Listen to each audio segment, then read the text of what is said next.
entity, then you know about Acme company. But why I use this example? Because I want to show you that models, even they hallucinate or they simply don't have a details. They have a knowledge that was publicly available during the training.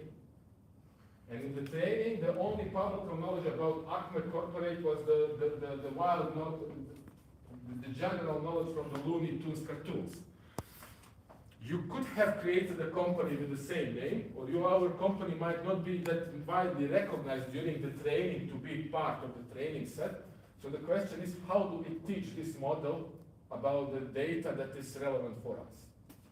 So I'm going to the next step. So we are going to introduce the rec, and in this step, we are going to feed the model with additional data. So I said, okay, you don't know about Acme, but I create all kinds of documents for this. So here is the Acme Corporate documentation that I prepared. And I want to ask you now,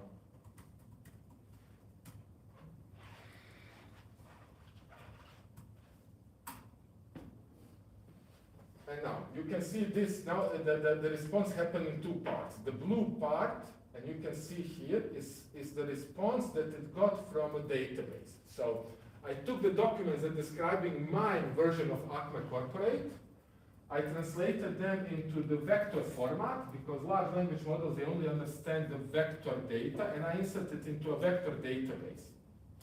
And now with every query, with every prompt that I ask the model goes first to the database and looks in the database if he can find the relevant data. And in this case, it went and it found that something scoring 0.9, which is very high score, it goes only to 1. He found the document and he's returning me responses of that document. And then based on that responses, he's explaining. Acme Corporate is a technology solution provider specialized in lithography optimization methodology, blah, blah, blah. It gives me also citations from the document and so forth and so forth. So I was able to provide a new knowledge into the large language model, which is a closed system with this. I'm going to explain you how this has happened. I'm just showing you the end results now. Is this, are you still able to follow this? Is this clear? So we can say, okay, who? Oh, you're not right.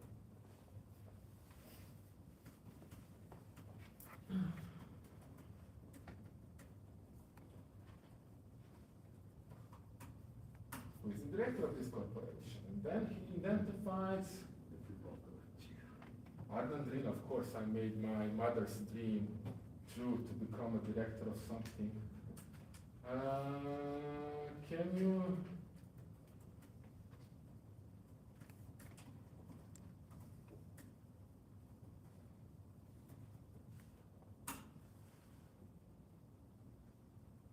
Yeah, this is what I wanted to do, because I took our internal documents, and maybe in any organization, we have a bunch of professional internal documents that we can use for enriching large language models. And if I would be using this internally, and if my internal staff would have access to my private phone number and the email address, I would not care. But if I would now try to expose this chat assistant to an external customers, I might not want them to be able to get easily my phone number and my contact information. So I want to start restricting what goes in and what can go out of the model. So in this case, I'm going to introduce very basic guardrail concept. Guardrails are the logic, as I already mentioned, logic that we can introduce at the input and the output of a model. This logic can be traditional if-then-else logic, pattern recognition, but it can also be a small model, small AI that is able to interpret or find things in your input or the output and to prevent. So in this case, I'm using two guardrails. One is really a pattern recognition, another one is a small large language model. One is pattern recognition, looks for any personal identifiable data coming in or out. So it's going to look under any phone numbers, or any bank accounts, or any things like of that stuff going out of the model, because we would not like to share that in this use case. It's fine that the model knows that, but in this use case we don't want to share that or to return that. And the other one is for the full language. Full language, if you want to prevent it from the full language, it would be a very complex if then else. If you want to understand all the slang and all the bad words in the world, it would take us a lot of if then else loops. So in that case, I'm having a small large language model that is able to identify if there is a full language in play and prevent it. So in this case, I have activated the guardrail, and if I ask him again,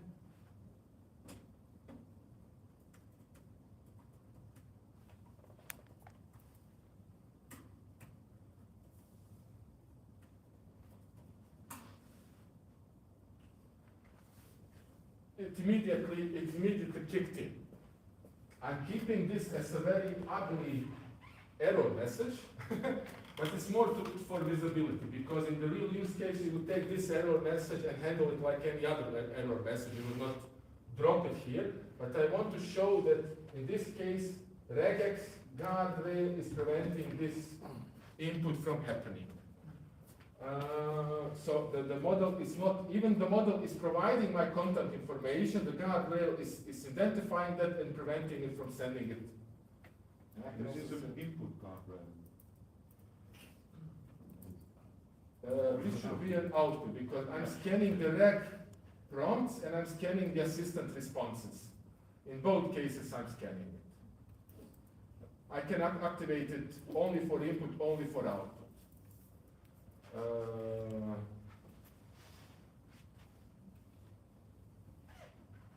A good question, because sometimes our responses are being streamed, meaning is that we don't get the full response at once, boom. That I can then immediately start checking, is it correct? Sometimes the response is being streamed, and only at the end of the streaming it starts sending my contact details, and only then you identify that it's sharing personal identifiable data, and only then you are cutting it up and preventing it. So depending on the nature, I'm demoing it here, but depending on the nature, you would also like to control how the large language model is returning the response. All at once, all with the streaming. So that's also something that we can control. But in this case, I'm checking the both. I'm streaming the responses, and I'm checking both the input and the output of the model.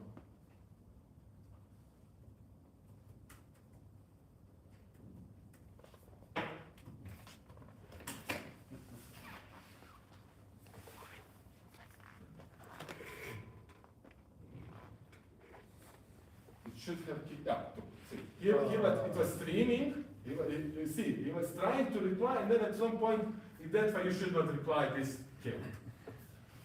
But this can be prettified, this can be controlled. Sometimes I'm giving it a bit roughly here just to understand how things works under the hood. I hope that makes sense. But it can be input and output, and we can extend these guardrails into many use cases. This is very simple. So this week we have, with our wider team, we have started rebuilding this demo for something that is reproducible as a workshop. And we are building an assistant for the school that can help teachers prepare for lesson and students for. And we are using currently 8 different guardrails to put that experience around it, to provide really a good summarization of the documents and so forth. So the guardrails are something very important in the whole concept of preparing large language models for the production use cases. If you want to have fun, disable guardrails and have fun with it. If you want to prepare it for the production use case, then you will have to have more than these 2 guardrails in the production. But this is already good. This knows who Adnan is now. We have taught him, and we have taught him about this great business idea that Adnan has, because we are going to get money from the ESML lithography machines. No, not really. But good. Next step, what I want to do this is now I want to make this model interactive. What's that? Not only a chat interface. I want him to do stuff for me. I want him to do stuff on my behalf. And the things that do stuff on your behalf we call agents. So that's our next step in the demo. And that's where the tool calling is coming into the picture. So I'm going to clean here the previous chat.